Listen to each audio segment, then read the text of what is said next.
2012 সালের 11 ফেব্রুয়ারি রাজধানীর পশ্চিম রায়ের বাজারে নিজ বাসায় খুন হন সাংবাদিক দম্পতি সাগর সারার ও মেহেরুন রুনি।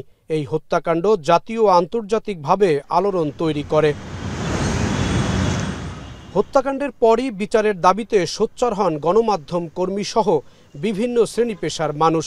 ঘটনাস্থল পরিদর্শন করে তৎকালীন স্বরাষ্ট্রমন্ত্রী সাহারা খাতুন ঘোষণা দেন 48 ঘন্টার মধ্যে হত্যার রহস্য উদ্ঘাটন হবে। ঘন্টার মধ্যেই যাতে করে এই হত্যাকারীদের যাতে ধরা যায়। পুলিশের পক্ষ থেকে সংবাদ সম্মেলন ডেকেও কোনো অগ্রগতি জানানো হয়নি। এক পর্যায়ে ঘটনার 62 দিন পর মামলাটির তদন্তের দায়িত্ব পায় র্যাব। দায়িত্ব পাওয়ার পরেই দৃশ্যমান কোনো অগ্রগতি হয়নি তদন্ত কাজের, বরং ধীরগতিতে চলে সাগর রুনি হত্যাকাণ্ডের তদন্ত কাজ।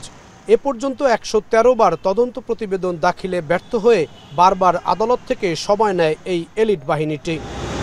ডায়রিয়া সহ যে কোনো পানি শূন্যতায় এসএমসি রোড স্যালাইন নিন। কেনার সময় প্যাকের গায়ে এসএমসির লোগো দেখে কিনবেন। গেল 5 আগস্টে শেখ হাসিনা সরকারের পতনের মধ্য দিয়ে পরিবর্তিত রাজনৈতিক প্রেক্ষাপটে সাংবাদিক দম্পতি সাগর রুনি হত্যাকাণ্ডের বিচারের দাবি নতুন করে জোরালো হয়। এসবের মধ্যে রোববার মামলার বাদী সাংবাদিক মেহেরুন রুনির ভাই ব্যক্তিগত আইনজীবী নিয়োগ দেন। এরপরই র্যাব থেকে মামলার তদন্ত কাজ সরিয়ে নিতে হাইকোর্টে যায় রাষ্ট্রপক্ষ। সোমবার বিচারপতি ফারাহ মাহবুবের নেতৃত্বে হাইকোর্ট বেঞ্চে বিষয়টি শুনানি হয়। শুনানি শেষে হাইকোর্ট র্যাবকে সরিয়ে দেন। স্বরাষ্ট্র মন্ত্রণালয় টাস্ক ফোর্স গঠন করে 6 মাসের মধ্যে একটি প্রতিবেদন দাখিল করবে। বিচারপতি জনাব ফারাহ মাহবুব এবং বিচারপতি মাহবুল ইসলামের যে বেঞ্চ রয়েছেন তারা আজকে আমাদের এই আবেদনটাকে মঞ্জুর করেছেন এবং এটিকে পাঠিয়ে দিয়েছেন এখন র্যাবের কাছ থেকে নিয়ে স্বরাষ্ট্র মন্ত্রণালয়ের কাছে, যাতে স্বরাষ্ট্র মন্ত্রণালয় এখন একটি উচ্চ ক্ষমতা সম্পন্ন তদন্ত কমিটি তৈরি করে 6 মাসের মধ্যে রিপোর্ট জমা দেন এবং রিপোর্ট জমা দেওয়ার একটা টেন্টেটিভ ডেটও উনি দিয়ে দিয়েছেন 6 এপ্রিল 2025। র্যাব তদন্তের নামে পরিবারকে হয়রানি করেছে, তদন্ত না করে ঘটনা ধামাচাপা দিয়েছে বলে অভিযোগ করেন মামলার বাদী। আর হাইকোর্টের নতুন আদেশের মধ্য দিয়ে সাগর রুনি হত্যাকাণ্ডের জট খুলবে বলে মনে করেন বাদীর আইনজীবী। এখন আর র্যাপিড অ্যাকশন ব্যাটালিয়ন বা র্যাব তদন্ত করতে পারবে না। তদন্ত করবে আদেশটি পাওয়ার পরে মিনিস্ট্রি অফ হোমের পক্ষ থেকে উচ্চ পর্যায়ের একটি টাস্ক ফোর্স কমিটি, এবং তারা অভিজ্ঞ কর্মকর্তাদের সমন্বয়ে গঠিত হবেন।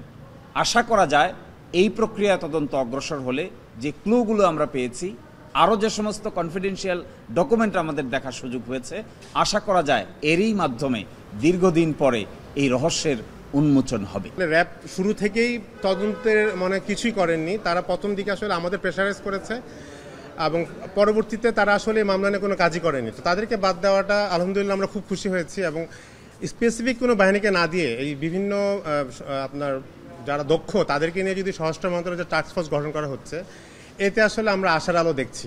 এক যুগে তদন্ত শেষ না করা জাতির জন্য চরম দুঃখজনক মন্তব্য করে হাইকোর্ট বলেন, সব সংস্থার সমন্বয়ে একটি তদন্ত কমিটি গঠন করতে হবে।